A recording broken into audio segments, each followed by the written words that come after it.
দই ফুচকা, দই বড়া তো অনেক খেলে। এবার না হয় একটু দই বেগুনি ট্রাই করে দেখো।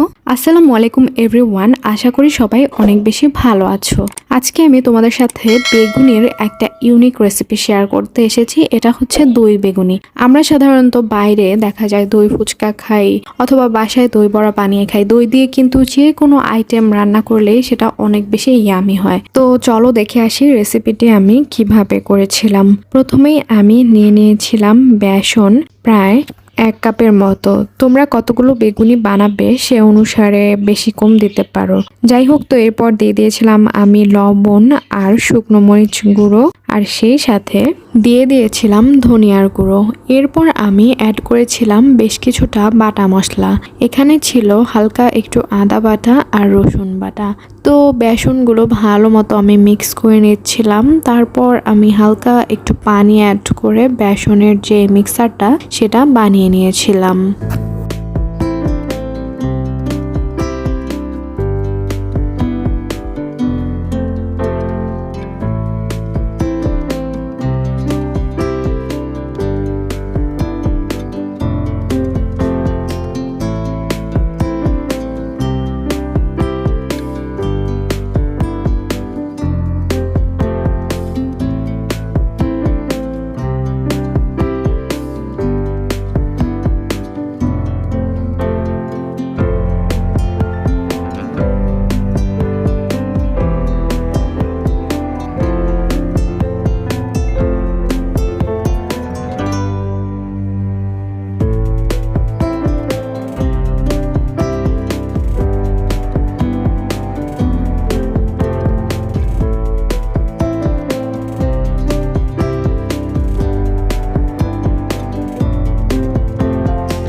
এখন আমি একটা একটা করে বেগুনি ভেজে নিব। প্রথমে আমি একটি কড়াইতে তেল গরম করে নিয়েছিলাম।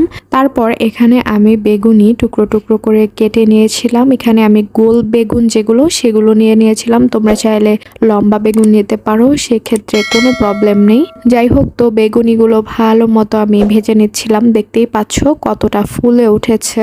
ইফতারে কিন্তু আমরা এমনিতেই বেগুনিটা অনেক বেশি পছন্দ করি। স্পেশালি আমার বেগুনি তো অনেক বেশি ভালো লাগে। তো এই জন্য আমি আজকে চিন্তা করলাম তোমাদের সাথে একটু ডিফারেন্ট ভাবে বেগুনিটা শেয়ার করা যাক। কারণ সবসময় তো আমরা ভাজা পোড়ার মধ্যেই থাকি, ভাজা পোড়া খেয়ে থাকি ইফতারে। তো এই ভাজা পোড়াতে যদি একটু দই অথবা একটু ঠান্ডা কিছু অ্যাড করা যায় তাহলে কিন্তু এটা আরো অনেক বেশি দেখা যায় ওরকম তেল থাকে না, প্লাস এটা অনেকটা হেলদি হয়। যাই হোক, তো বেগুনিগুলো সব আমি ভেজে নিচ্ছিলাম এক এক করে। শরীরের ক্ষতি হয় তার চেয়ে অনেকটাই কম হবে।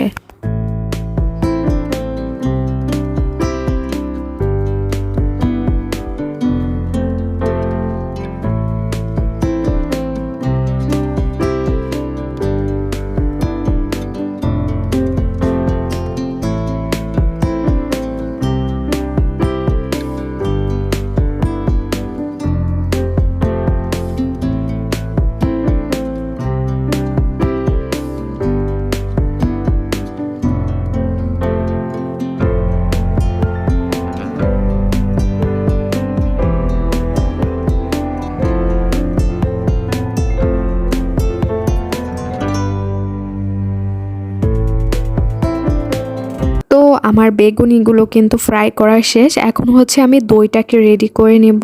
দই রেডি করার জন্য এখানে আমি নিয়েছিলাম টক দই। যেহেতু আমি দইটা একটু বেশি খাই তার জন্য একটু বেশি বেশি করে নিয়েছিলাম। তোমরা যদি কম খাও সেক্ষেত্রে তোমরা কম কম রাখতে পারো, কোনো সমস্যা নেই। তো এখন দিয়ে দিয়েছিলাম চিনি আর বিট লবণ। এই দুইটা দিয়ে হচ্ছে ভালো মতো মিক্স করে নিচ্ছিলাম। দইগুলো সব মিক্স করা হয়ে গেলে আমি বেগুনির উপরে দইগুলো সব একটু একটু করে ঢেলে দিচ্ছিলাম।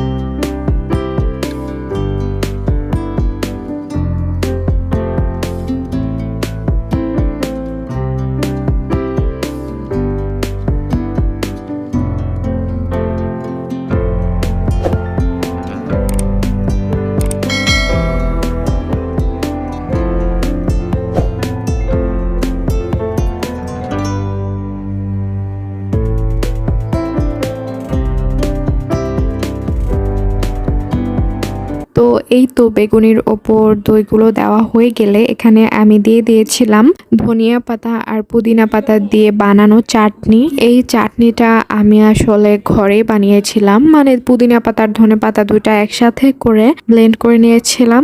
যাই হোক, তো এরপর দিয়ে দিয়েছিলাম টমেটো সস। তোমরা চাইলে চাটনি অথবা এটাও এক্সট্রা রাখতে পারো সসের বদলে অথবা সস সহ। আমি সস চাটনি দুইটাই দিয়েছি। ঘরে যদি কোনো একটা আইটেম কম বেশি থাকে সেক্ষেত্রে সমস্যা নেই। যাই হোক, তো এই তো চাটনি দিয়ে দিলাম, এটা আসলে এক্সট্রা একটা ফ্লেভার দেয়। তারপর দিয়ে দিয়েছিলাম গাজর কুচি আর হালকা একটু চানা।